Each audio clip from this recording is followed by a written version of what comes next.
શ્રાપ આપ્યો છે જે લક્ષ્મીના મદમાં તું આંધળો થઈને આવી રીતે ભગવત પ્રસાદનો પણ અનાદર કરે છે, મારો શ્રાપ છે, એ જ સંપત્તિથી ઐશ્વર્યથી તું ભ્રષ્ટ થઈ જશે.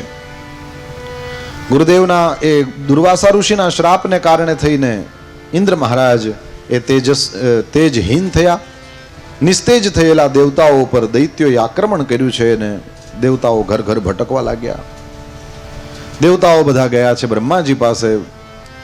બ્રહ્માજીને લઈને દેવતાઓ ગયા ભગવાન શ્રી હરિ પાસે, સ્તુતિ કરી છે. પરમાત્મા પ્રસન્ન થયા. ભગવાન શ્રી હરિએ દેવતાઓને કહ્યું કે દેવતાઓ, આ કાયમ તમારે ને દૈત્યોને યુદ્ધ થયા કરે છે. એક કામ કરો, સમુદ્રની અંદર અમૃત છે, એ અમૃતને તમે કાઢી લો, અમૃતને પી જાઓ ને અમર થઈ જાઓ. દેવતાઓએ સ્વીકારી છે વાતને. કીધું મહારાજ કાઢવાની વિધિ બતાવો. વિધિ બતાવી ત્યારે સૌથી પહેલા એમ કીધું કે તમારે દૈત્યોની સાથે સંધિ કરવાની. દેવતાઓએ કીધું કે કામ કરીએ એમાં પાર્ટનરશિપ રાખીએ તો કંઈક દોસ્તાર હોય એની હારે રખાય, આ દુશ્મન હારે પાર્ટનરશિપ રાખીને. ભગવાને કીધું તમને આવડતું જ નથી, રાજ કેમ કરાય, ધંધો કેમ કરાય, શીખવું જોઈએ. ભગવાને શીખવાડ્યું છે. એને મદારીના ત્યાં ટોપલામાં નાગ પડ્યો હોય, રાત્રિના સમયે ઉંદરડો ત્યાં આવે અને ટોપલામાં કાણું કરે તો અંદરથી સર્પ છે ફૂંફાડો મારતો નથી કે ઉંદેડા અહીંયા ક્યાં આવ્યો, હમણાં કોરિયો થઈ જાય છે. ખબર છે અંદર દાદા હુતા, દાદાને ખબર છે એમ ફૂફાડા ગમે ત્યાં ન મરાય. દાદા શાંતિથી પડ્યા રહીએ. અને પછી ઓલો ઉંદેડો કાણું કરીને અંદર આવે એટલે બેય ફાયદા થયા ને. એક તો નાસ્તો થઈ જાય અને બીજું ઈ જ કાણામાંથી પાછા દાદા બહાર સ્વતંત્ર થઈ જાય. આને આવડે છે સર્પને કે ભાઈ ગમે ત્યાં ફૂંફાડા ન મરાય. એમ દૈત્યોની પાસે પણ સંધિ કરી, દૈત્યોની સાથે પણ સંધિ કરીને આ રીતનું કામ પાર પડાય. અમૃત નીકળે ત્યારે માત્ર તમને દેવાની જવાબદારી મારી. અમૃત તમને એકલાને મળે, આ જવાબદારી મારી. કથા સાંભળીને કદાચ આપણા મનમાં એવો સવાલ થાય કે ભગવાન પણ આવી રીતે ભેદ કરે? કીધું કરે, અને ભગવાન જ નહીં આપણે કરવો જોઈએ. કેવી રીતના? કેવું? દૈત્ય ઉપર દયા ન કહેવાય. આ કામ, ક્રોધ, લોભ, મોહ, અભિમાન, ઈર્ષા આ બધા દૈત્ય છે. અને પ્રેમ, કરુણા, સત્ય આ બધી બાબતો એ દેવતા છે. તો આપણે દેવતાની સાઈડમાં રહેવાય, દૈત્યની ઉપર દયા ન હોય. ન્યા આપણે મધ્યસ્થ થવાની ને તટસ્થ થવાની ને એવી જરૂર નહીં. ન્યા તો પક્ષ લેવો જોઈએ. ન્યા નિષ્પક્ષ રહ્યો તો ખોટું કહેવાય. એક બાજુ દેવતા છે, એક બાજુ દૈત્ય છે, તો દેવતાના પક્ષમાં રહેવું જોઈએ. એક બાજુ પાંડવ છે, એક બાજુ કૌરવ છે. કૃષ્ણએ બતાવ્યું, હું મારે બેય હરખા એમ જરાય નહીં. દુર્યોધન ને અર્જુનમાં જે ફેર છે એના ઉપરથી તો કોઈ મૂર્ખ હશે એ જેમ કહેશે કે મારે બેય હરખા. હરખા કેવાના? આ દુર્યોધન ને અર્જુન બે હરખા છે? ના, બહુ ખુલીને તમે જે પક્ષને માનતા હોય એ પક્ષની અંદર તમારે સાઈડમાં ઊભું રહેવું જોઈએ. યાદ રાખજો, તમે એની સાઈડમાં પબ્લિકની સામે ઊભા રહ્યો ને ત્યારે જ એની સાઈડમાં છો એમ કહેવાય. બાકી આને ખરાબ ન લાગે ને આને ખરાબ ન લાગે, આ એક નંબરનો દુશ્મન. તમે જેને પ્રેમ કરો છો, દુનિયા જોવે એમ એની સાથે ઊભા રહ્યો તો જ તમે એની સાથે કહેવાય. કૃષ્ણ ભગવાન અર્જુનની સાઈડમાં ઊભા છે ત્યાં સુધી કે અર્જુનનો રથ હાંકવા તૈયાર. બાકી એક વિચાર તો કરો, સામાન્ય ગામની અંદર કદાચ સૌથી વધારે પૈસાદાર માણસ હોય ને તો એ ગામ દેખતું હોય એમ કંઈ હલકું કામ ન કરે. એ આમ હાલીને ન જાય, ધરાર વાહન કાઢે. પણ આ ત્રિભુવનનો નાથ આના કરતા વધારે પ્રતિષ્ઠા અને ઇજ્જત કોની? છતાંય તે મિત્ર છે, અર્જુન એનો વહાલો છે. એટલા માટે થઈને અર્જુનની સાથે યુદ્ધમાં ઊભા રહ્યા અને લડ્યા નહીં તો કાંઈ નહીં, પણ અર્જુનનો રથ હાંક્યો. આજે કોકની ગાડીને ડ્રાઈવ કરવી આના કરતા વધારે તો નીચું કામ કયું કહેવાય ને? આ ત્રિભુવનનો નાથ હોવા છતાં પણ આ કામ એણે કર્યું છે. રાજસૂએ યજ્ઞ કર્યો તો યુધિષ્ઠિરે, એ સમયે કામની વહેંચણી થતી હતી ત્યારે ભીમે પૂછ્યું કે કૃષ્ણ, તમે બધાને કામ સોંપો છો, તમે કામ ક્યું લીધું છે? ત્યારે ભગવાન ચોખ્ખું બોલ્યા કે જે બાકી હોય એ મારું. એટલે ભીમે ગોતીને કીધું કે આ બધા જમી લઈએ પછી હેઠી પતરાવડીઓ ઉપાડવાનું બાકી છે. કૃષ્ણએ કીધું, વાસુદેવ શ્રી કૃષ્ણ દ્વારકાધીશ બધાની હેઠી પતરાવડી ઉપાડશે. અને એકલો નહીં, મારી વાહો વાહ, મારી 16,108 રાણીઓ, આ બધાએ આ જ કામ કરશે. હાવેણા લઈને સાડીઓને કમરમાં ભરાવીને, ભગવાન પીતાંબરને કમરમાં ભરાવીને એ પતરાવડા ઉપાડે છે. યાદ રાખજો, ઝૂકી ન હગે એ ભગવાન ધૂળ કહેવાય, નમી હગે એ મજબૂત કહેવાય. રાજસુ યજ્ઞ યુધિષ્ઠિર कीन हो तामे झूठ उठाई सबसे ऊंची प्रेम सगाई. ભગવાનને હેઠું ઉપાડવામાં પણ કોઈ જાતનું અંદર એ કંઈ છે નહીં. સહજ જ મેં જોયું છે, ગામડામાં મોટા થયેલા હોય એ લોકોને કોઈ પણ કામ કરવામાં સંકોચ ન થાય. જેટલી વાર પૂરતું કરવાનું એટલી વાર કરે, એમાં નાનપની કઈ વાત નથી. પછી વળી પાછા હતા એને શહેરમાં મોટા થયેલા હોય એને એ લોકોને અમુક કામ તો કરતા તકલીફ થાય. ના, એમાં કઈ આપણું ને આપણું કામ કરવાનું હોય, એમાં કોઈ નાનપની વાત નથી. કોઈ કામ નાનું નથી, કોઈ કામ હલકું નથી. કોઈ માણસને પણ હલકો ન સમજશો ને કોઈ કામને પણ હલકું ન સમજશો. દરેક વસ્તુની ને દરેક વ્યક્તિની જરૂર છે. એકેયના વિના હાલે નહીં. ભગવાન શ્રી હરિ પ્રેમને વશ થાય છે. એ એવું નથી જોતા કે હું ત્રિભુવનનો નાથ છું, મારાથી આ કામ કરાય કે ન કરાય. પરમાત્માએ એ કામ પણ કર્યું છે. તો જ્યારે તમે સાઈડ લ્યો ત્યારે ખુલીને દુનિયા જોઈ શકે એમ એની બાજુમાં ઉભા રહ્યો તો જ તમે એના પક્ષમાં છો એમ કહેવાય. બાકી ઓને ખરાબ ન લાગે ને આને ખરાબ ન લાગે ને એવું કરો તો તમે કોઈ સાઈડમાં ના કહેવાઓ. ભગવાન શ્રી હરિ ખુલીને દેવતાઓનો પક્ષ લે છે, દૈત્યોનો વિરોધ કરે છે. આ કરવું જ જોઈએ, કારણ કે કામ, ક્રોધ, લોભ, મોહ આ બધી વસ્તુઓ દૈત્ય છે. આપણે એની સાઈડ ના લેવાય, એના ઉપર દયા ના કરાય. આપણે તો દેવતાનો પક્ષ લેવાય.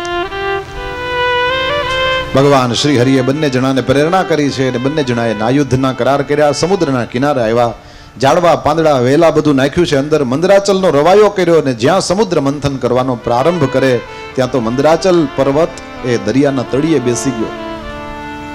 દેવતાઓ દોડીને ગયા છે પરમાત્મા શ્રી હરિની પાસે અને ભગવાન શ્રી હરિ દેવતાઓનું કામ કરવા માટે થઈને 1,00,000 યોજન મોટો કાચબાનું રૂપ લીધું. બોલીએ કુર્મ નારાયણ ભગવાન કી જય. ભગવાન કાચબો પણ બને. આ શું છે તો મારા ગુરુદેવ ભગવાન પૂજ્ય ભાઈશ્રી એમ કે માણસની ઉંમર 16, 17, 18 વર્ષની થાય ને એટલે જેમ સમુદ્ર મંથન થયું ને એમ આપણા મનમાં એ સમુદ્ર મંથન શરૂ થાય. અને જો ભગવાનનો કાચબાનો અવતાર થાય, આ કાચબાનો અવતાર એટલે બીજું કંઈ નહીં, કાચબો છે સંયમનું પ્રતીક છે. જેવું કાચબાની ઉપર કોઈક ટપલી મારે એટલે પોતાના 4 પગને અંદર લઈ લે, એવી રીતના ભાઈ સપ્તાહ છે, કંઈક નિયમ લીધો છે કે ભાઈ હું તો એકટાણું કરું છું, એટલે જ્યારે કોઈક જમવા બોલાવે તો કાચબો પોતાના પગ અંદર લઈ લે, મારે સપ્તાહમાં એકટાણું છે. આ કાચબો છે, આ સંયમ છે. કોઈક એમ કે હાલ આપણે જય ભાટીએ ત્યાં બ્રેડ પકોડા ખાઈએ, મારે સપ્તાહમાં નિયમ છે, બહારનું નથી ખાતો. કાચબો પોતાના પગને અંદર લઈ લે. આ સંયમ છે. અને જો સંયમ 16, 17, 18 વર્ષની ઉંમરમાં જો એની ટેવ પડી ગઈ અને આ પ્રકારનો સંયમ આવી ગયો તો આગળ જઈને અમૃત નીકળશે, દેવતાઓને અમૃત પ્રાપ્ત થશે. આ વાર્તાઓ ખાલી એમને કહેવા સાંભળવાની વાર્તાઓ નથી, આ મારા તમારા જીવનમાં ઉતારવાની વાર્તાઓ છે. ભગવાનનો કુર્મ અવતાર એ મારા તમારા સંયમનું પ્રતીક છે. આંખનો, નાકનો, કાનનો, જીભનો સંયમ એની પ્રેક્ટિસ કરીએ આપણે અને એ સંયમથી આગળ જઈને આપણને અમૃતની પ્રાપ્તિ થાય. દેવતાઓ અને દૈત્યો બંને જણા જ્યાં મંદરાચલ પહાડ એ દરિયામાંથી બહાર નીકળ્યો, બંને જણા સમુદ્ર મંથન કરે છે. એવી વિચિત્ર વાર્તાઓ છે. વાસુકી નાગનું નેત્રું બનાવ્યું તે એને આમ મંદરાચલ પર્વતની ચારે બાજુ વીંટાડ્યો અને ભગવાન શ્રી હરિ એવી ચાલાકી દેવતાઓને કે આપણે આગળ હાલો, ઓલા દૈત્યોને કે વાહે જાઓ, બધા હાલો ઉપડો, પૂછડે જાઓ. એ બોયલા એવી રીતના ને તે દૈત્યો કે અત્યારે સ્વર્ગના રાજા અમે છીએ, અમે હેના પૂછડે જાય, ઠાઠે જાઓ તમે, અમે તો મોર થાઉં. હવે વાસુકી નાગ હતો, નાગને મોઢે રેવાય કે પૂછડે રેવાય? ભગવાનની કળા જ એવી કરી ને, હસને સારી વાત કરી. હા એમ હરપને મોઢે રેવાય કે પૂછડે રેવાય? પૂછડે જ રેવાય ને, મોઢે થોડું રેવાય. પણ દૈત્યો બધાને આવી રીતના ભગવાન શ્રી હરિએ હાથે કરીને એવી રીતના ઊંધી વાત કરી આગળ લઈ લીધા. અને પછી સમુદ્ર મંથનનો પ્રારંભ થયો. વાસુકી નાગના ફોયણામાંથી જે ઝેરી જુવાળો નીકળો, દૈત્યો કાળા પડી ગયા એવું લખેલું છે આમાં. હવે સમુદ્ર મંથન કરવાનો પ્રારંભ કર્યો, આશા રાખેલી અમૃતની ને નીકળ્યું ઝેર. ઝેર લઈને વૈકુંઠ તો જવાય નહીં, ખીર હોય તો હવેલીએ જવાય, પણ ધતુરો હાથમાં હોય તો શિવ મંદિરે જવું પડે, એને સિદ્ધનાથ સિવાય કોઈ હાચવે. જ્યાં ઝેર નીકળ્યું બધા દૈત્યો અને દેવતાઓ બધા મળીને ભગવાન મહાદેવની પાસે ગયા છે અને ભગવાન મહાદેવની સ્તુતિ કરી છે.